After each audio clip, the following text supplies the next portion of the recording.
Series शुरू होती है एक पुरानी कहानी से।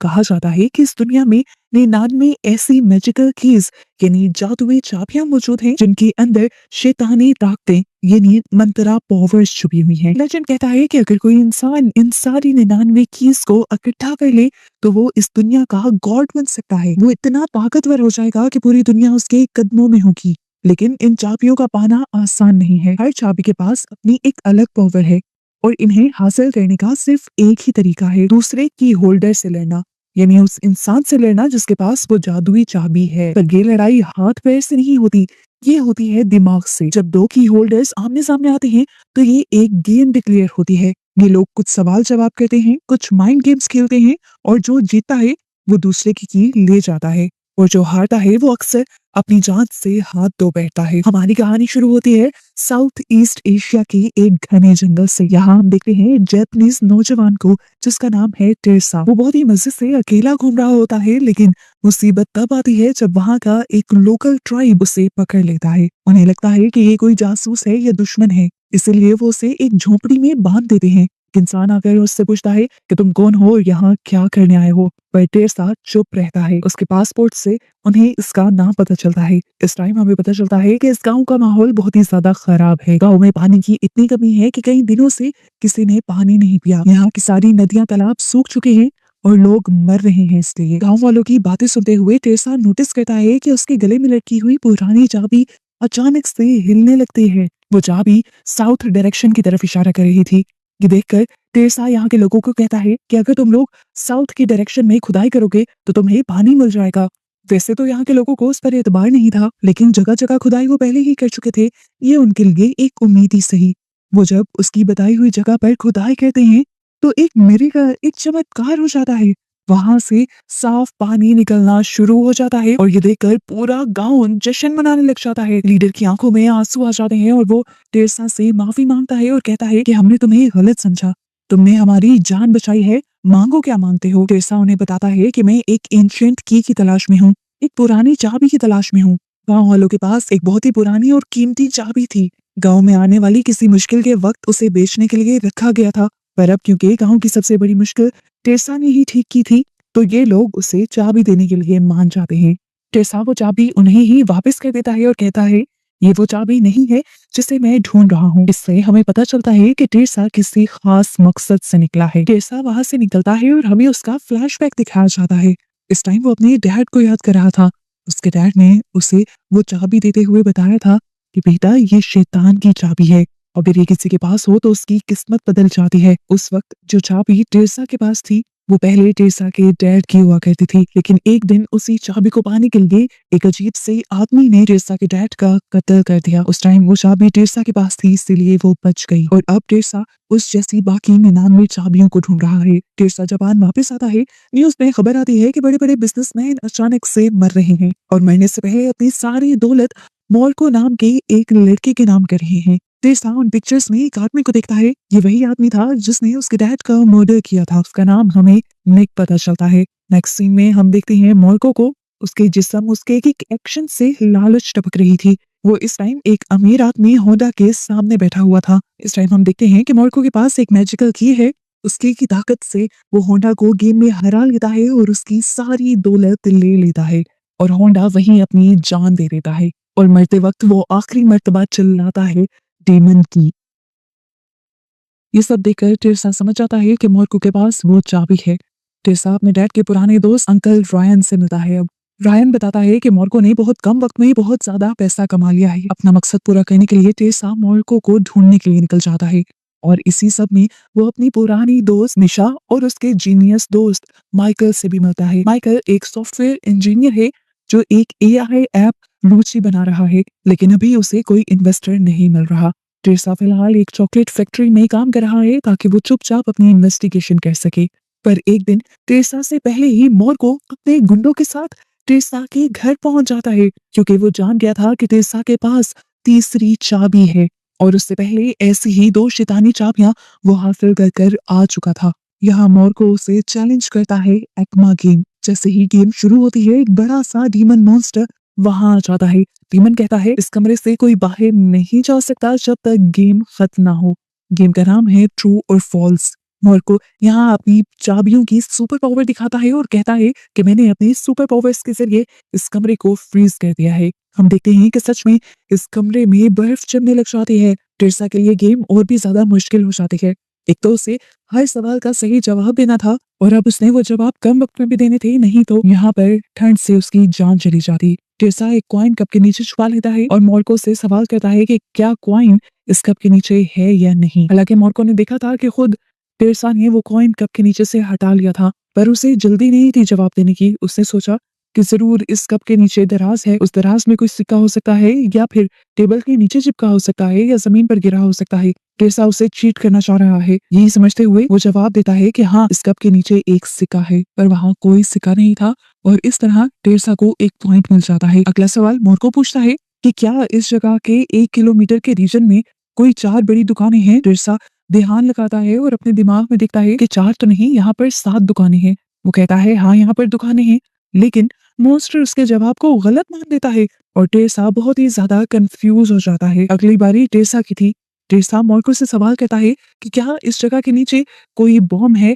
मार्को बिना कुछ समझे ना में जवाब देता है और जीत जाता है। ये कैसे हो सकता था? टिर्सा को बहुत अच्छे से याद था कि इस घर के नीचे कुछ बॉम्ब थे जंगों के टाइम के, और यहाँ पर टिर्सा को एहसास हुआ कि मार्को की पावर असल में फ्रीजिंग नहीं है, उसकी पावर कुछ और ही है। वो अपनी पावर के जरिए इस कमरे को टेलीपोर्ट कर किसी दूसरी जगह ले आया है। हो सकता है कि ये जगह हिमालय के पहाड़ हो जहाँ पर ठंड इतनी ज्यादा है। अब इसी चीज को नोटिस में रखते हुए टिर्सा आखिरी जवाब बहुत सोच समझ कर देता है और आखिरी दोनों सवालों की सही जवाब देकर वो जीत जाता है। और अब शर्त के मुताबिक मार्को को टिर्सा को बताना था कि उसका डैड का कातिल आखिर कहाँ मिलेगा। इससे पहले कि वो बता पाता, उस मर्डर की खुद ही कॉल आ जाती है जिसका नाम निक है, और यहीं से अचानक मार्को हवा में गायब हो जाता है और उसकी मैजिकल की वहीं पर गिर जाती है। टिर्सा समझ जाता है कि ये खेल बहुत ही ज्यादा कॉम्प्लिकेटेड है। इसे ढूंढते हुए एक फेमस अंडरग्राउंड फाइटर आता है जिसका नाम मार्क है, पर वो खुद को थॉमस बुलाता है। थॉमस बहुत ही ज्यादा पावरफुल है और वो इलीगल फाइट्स बहुत ही आसानी से जीत जाता है। इतनी पावर से नहीं, उसके पास मौजूद उसकी मैजिकल की पावर से। थॉमस टिर्सा के दोस्तों माइकल और मिशा पर हमला करता है ताकि टिर्सा गेम खेले। गेम का नाम है शैडो स्टेप। रूल सिंपल है कि अगर तुम अपने दुश्मन के साए के सर पर पांव रख दोगे तो तुम जीत जाओगे। थॉमस बहुत ही ताकतवर है, वो टिर्सा का पीछा करता है। टिर्सा अपनी जान बचाने के लिए भागता है। माइकल और मिशा उसकी मदद करने की कोशिश करते हैं। थॉमस को लगता है कि वो जीत गया, पर टिर्सा ने एक चाल चली थी। उसने कपड़ों से एक नकली पुतला बनाया था। जब थॉमस उस नकली पुतले के साए के सर पर पांव रखता है, उसी वक्त टिर्सा अपनी पावर से टाइम को फ्रीज कर देता है और थॉमस के पीछे आकर उसके साए के सर पर खड़ा हो जाता है और इस तरह टिर्सा ये गेम जीत जाता है। यहाँ टिर्सा की अच्छाई दिखती है, वो थॉमस को मारता नहीं है और उसे छोड़ देता है। बातें करने पर पता चलता है कि थॉमस भी बुरा आदमी नहीं है। असल में उसकी माँ, बहन और बाप को उसी मिस्टीरियस ग्रुप ने मारा था और वो कीज इसीलिए कलेक्ट कर रहा था ताकि वो अपना बदला ले सके। जब दोनों को पता चलता है कि उनका दुश्मन एक ही है, निक, तो थॉमस टिर्सा का बॉडीगार्ड और सबसे लॉयल दोस्त बन जाता है। इन्वेस्टिगेशन करते हुए ये लोग निक की कंपनी तक पहुंच जाते हैं। निक बहुत खतरनाक है। वो यहाँ पर एक सीधा अटैक करता है और मिशा की माँ और भाई को किडनैप करवा लेता है। वो उससे धमकी देता है और कहता है कि अगर तुम अपने माँ और भाई को जिंदा देखना चाहते हो तो मेरे सीक्रेट आइलैंड पर आओ एक ग्रैंड टूर्नामेंट के लिए। टिर्सा, माइकल, मिशा और थॉमस सब अकेले अकेले उस आइलैंड पर जाते हैं। ये आइलैंड किसी किले जैसा है जहाँ हवा में ड्रोन्स उड़ रहे हैं जिनमें बॉम्ब्स लगे हैं। अगर कोई गेम हारा या भागने की कोशिश की तो ड्रोन्स उससे उड़ा देंगे। यहाँ टिर्सा का मैच होता है एक यूकी नाम की लड़की के साथ। यूकी एक फेमस सिंगर है और उसके पास भी एक की है। उसका गेम है ट्रेजर हंट। एक कमरे में बहुत सारी टेबल्स हैं और एक कॉइन छुपाना है इन्हें। दूसरे को गेस करना है कि कॉइन कहाँ है। यूकी के पास एक यूनिक पावर है, सुपर हियरिंग। वो इतनी तेज सुन सकती है कि दूर से कॉइन रखने की आवाज भी सुन ले। वो हमेशा सही गेस करती है और टिर्सा हारने लगता है, पर टिर्सा दिमाग लगाता है। वो देखता है कि कमरे में एक फायर अलार्म है। अपने कॉइन छुपाने वाले टाइम पर सही वक्त पर टिर्सा वो अलार्म बजा देता है, जिसकी आवाज इतनी ज्यादा तेज होती है कि यूकी के कान सुन हो जाते हैं और वो कॉइन रखने की आवाज पहचान नहीं पाती। उस चोर में टिर्सा टाइम फ्रीज करता है और कॉइन की जगह बदल देता है। जब यूकी नॉर्मल होती है तो वो पुरानी सुनी हुई कॉइन के रखने की आवाज से हिसाब लगाकर गलत टेबल चूज करती है और इस तरह हार जाती है। टिर्सा उसकी की तो ले जाता है लेकिन उसकी जान नहीं लेता, उसे भी बचा जाता है। यूकी जो हमेशा अकेली रहती थी, टेरेसा की अच्छाई देखकर उसकी टीम ज्वाइन कर लेती है। दूसरी तरफ मिशा और थॉमस एक टीम में है। उनका मुकाबला होता है एक चेस मास्टर बेन और चार्ल्स से। गेम का नाम है गोल्डन गन सिल्वर गन। ये गेम भरोसा और लालच का है। इसमें डिसाइड करना होता है कि पॉइंट्स शेयर करने हैं या बचाने हैं। थॉमस मिशा को बचाने के लिए सारी पेनल्टी अपने ऊपर ले लेता है और बुरी तरह हारने लगता है। पर फिर उसके जहन में एक और गेम आती है और वो इस गेम को खुद जीत जाता है। मिशी हार जाती है और उसे डर लगता है कि अब उसके भाई और बहन को मार दिया जाएगा। पर यहाँ एक सच रिवील होता है कि थॉमस ने ऐसा कर मिशी को बचा लिया था।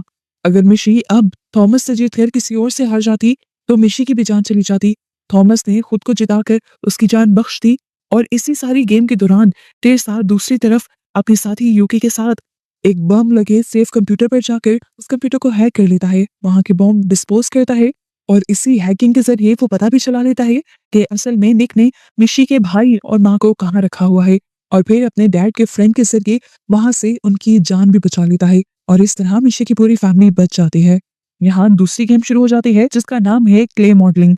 इन्हें यहाँ पर मिट्टी से एक मूर्ति बनानी है। दूसरे इंसान को उस मूर्ति में कुछ चेंज करना है और तीसरे इंसान को जाकर गेस करना है कि मूर्ति में क्या चेंज हुआ है। यहाँ पर थॉमस बहुत ही चालाकी वाली मूव खेलता है। बेन को हराने के लिए वो बेन की कमजोरी जान गया था कि उसे अपनी फैमिली से, उसकी वाइफ से और बेटे से बहुत ही ज्यादा प्यार है। इसीलिए वो बेन की वाइफ और उसके बच्चे के ही पुतले बनाकर यहाँ पर रख देता है। इसे लगा था कि बेन इनको देखकर इमोशनल हो जाएगा और हार जाएगा, लेकिन बेन इमोशनलेस था। वो अपनी फैमिली के वियंस को भी इग्नोर कर देता है और गेम पर फोकस करता है और इस तरह बेन जीत जाता है।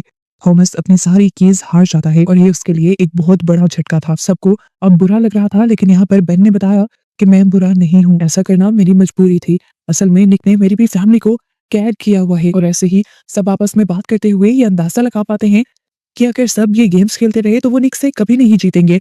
निक बल्कि जानबूझकर इनकी पावर्स का गलत इस्तेमाल कर रहा है और इनको गेम्स के ध्यान में लगा रहा है ताकि वो अपने असल मसलों को और निक से उनकी दुश्मनी को भूल जाएं। इसलिए टेरेसा यहाँ से भागने का और निक से जीतने का कोई और प्लान बनाता है और कुछ सोचते हुए आइलैंड के टॉवर की तरफ जाता है। वहां पर बॉम्ब्स लगे होते हैं। टेरेसा अपनी हैकिंग स्किल्स का यूज करते हुए टॉवर को हैक कर लेता है और सारे ड्रोन्स के बॉम्ब्स डीएक्टिवेट कर देता है। जिसके बाद टेरेसा सीधा निक के हेडक्वार्टर में घुसता है। वहां एक बहुत बड़ा ट्विस्ट आता है। निक स्माइल करता है और कहता है, मैं बॉस नहीं हूँ, मैं तो बस एक नौकर हूँ। और यहाँ पर निक साइड पर होता है और अंधेरे में से एक आदमी बाहर आता है जिसे द गाइड कहा जाता है। ये आदमी कोई और नहीं बल्कि सिया साई है, टेरेसा के अपने डैड, जिस डैड के लिए टेरेसा ने इतने साल आंसू बहाए थे, इतनी मुश्किलें सही थी। टेरेसा उन्हें देखकर हैरान था, वो जिंदा थे। सिया बताते हैं कि सालों पहले जब टेरेसा की मां मरी थी वो टूट गया था। उसे लगा कि ये दुनिया खराब है। उसने अपनी मौत का नाटक किया ताकि वो चुपचाप 99 कीज कलेक्ट कर सके। उसका प्लान है कि वो इन कीज की ताकत से दुनिया की सारी गवर्नमेंट को खत्म करके एक नई परफेक्ट दुनिया बनाएगा। ये सारी बातें सुनकर टेरेसा अपने डैड के पागलपन को देखकर बहुत ही ज्यादा हिल जाता है। वो कहता है दुनिया को बचाने के लिए उसे तबाह करना गलत है। उसके डैड अगर इस दुनिया को तबाह कर कर एक नई दुनिया बनाएंगे तो क्या गारंटी है कि वो भी परफेक्ट होगी। सिया अपने बेटे को आखिरी एक्मा गेम के लिए चैलेंज करते हैं और कहते हैं कि अगर तुम जीत गए तो तुम्हारी बात मानी जाएगी। गेम का नाम है वर्ल्ड इन्वेस्टिगेशन। दोनों को एक बॉक्स में एक सीक्रेट वर्ड लिखना है और सवाल पूछकर उससे गेस करना है। ये सिर्फ एक गेम नहीं, बाप और बेटे के बीच एक जंग थी।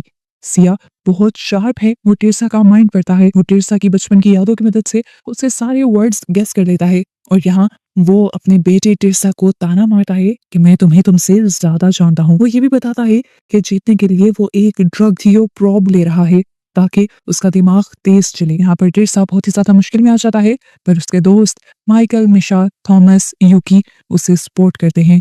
वो उसे याद दिलाते हैं कि उसकी ताकत उसका दिमाग नहीं बल्कि उसका दिल है। टेरेसा बहुत ही ज्यादा रिलैक्स होता है और फिर फाइनल राउंड के लिए अपने आप को तैयार करता है। फाइनल राउंड में टेरेसा गेस करता है कि आखिर उसके डैड ने लिखा क्या होगा। वो रियलाइज करता है कि उसके डैड उसी ड्रग्स का नाम लिखेंगे जो वो ले रहे हैं, थियोप्रोब। टेरेसा का जवाब सही भी निकलता है, उन्होंने उसी ड्रग का नाम ही लिखा था। और अब दोबारा से बारी आती है सिया की, उसे टेरेसा का वर्ड गेस करना है। सिया सोचता है कि टेरेसा इमोशनल है, उसने अपनी दादी का नाम लिखा होगा, पर यहाँ टेरेसा ने नाम सर हिलाया। उसने यहाँ पर जो वर्ड लिखा था वो था चोकोमैक। सिया हैरान हो जाता है, फिर उससे याद आता है कि चोकोमैक उस चॉकलेट का नाम था जो टेरेसा की माँ घर पर बनाया करती थी और टेरेसा को बहुत ज्यादा पसंद थी। हालांकि वो परफेक्ट नहीं थी, सस्ती थी, पर उसमें माँ का प्यार था। ये वर्ड उन सारी खुशियों का सिंबल था जो सिया पॉवर्स के पीछे भागते हुए भूल गया था। सिया को एहसास होता है कि वो गलत था। वो हार मान लेता है खुद ही से और ऐसे टेरेसा अब सारी 50 कीज का मालिक बन जाता है और डीमन को ऑर्डर देता है कि वो इस दुनिया में होने वाले सारे हमले को रोक दें। इस तरह उसकी इस कोशिश से दुनिया बच जाती है, लेकिन निक जो ये सब देख रहा था पागल हो जाता है। वो गुस्से में अपनी गन निकालता है और टेरेसा पर गोली चला देता है। ठीक उसी पर सिया अपने बेटे के आगे कूद जाता है और गोली सिया अपने सीने में खा लेता है जो पहले उसके बेटे को लगने वाली थी। ये देखते हुए अब निक इस आइलैंड का सेल्फ डिस्ट्रक्शन बटन दबा देता है और यहाँ से भाग जाता है। मरते हुए सिया अपनी गलती मानता है। वो कीज का बैग टेरेसा को देता है और कहता है, जाओ बेटा, कंबोडिया में एक टेम्पल है, वहां इन सभी कीज को हमेशा के लिए डिस्ट्रॉय कर देना। सिया मर रहा था। टेरेसा उसे बचाना चाहता था, पर सिया कहता है, नहीं, तुम मुझे बचा नहीं पाओगे, तुम मुझे यही मरने दो। ये बातें सुनकर टेरेसा रोने लग जाता है, इमोशनल हो जाता है। एक और मर्तबा वो अपने बाप को खोने जा रहा था। बिल्डिंग गिर रही थी, वो मर जाता। मुश्किल से माइकल और थॉमस उसे खींचकर बाहर ले जाते हैं। वो बोट में बैठकर भागते हैं और पीछे वो हेडक्वार्टर धमाके के साथ तबाह हो जाता है। कहानी खत्म होती है कंबोडिया के जंगल में। टेरेसा अकेला नहीं है, थॉमस और उसके दोस्त इस टाइम उसके साथ हैं। इस टाइम उनके पास 50 कीज हैं और वो जानते हैं कि सफर अभी खत्म नहीं हुआ। ये 50 कीज डिस्ट्रॉय करने के बाद इन्हें बाकी भी कीज ढूंढनी होंगी और उन सबको भी डिस्ट्रॉय करना होगा। टेरेसा आसमान की तरफ देखता है, मॉम डैड को याद करता है और यहाँ अपने दोस्तों के साथ एक नई लाइफ और एक नए मिशन के लिए निकल जाता है। और ऐसे ही ये सब दिखाते हुए मूवी यहाँ खत्म हो जाती है।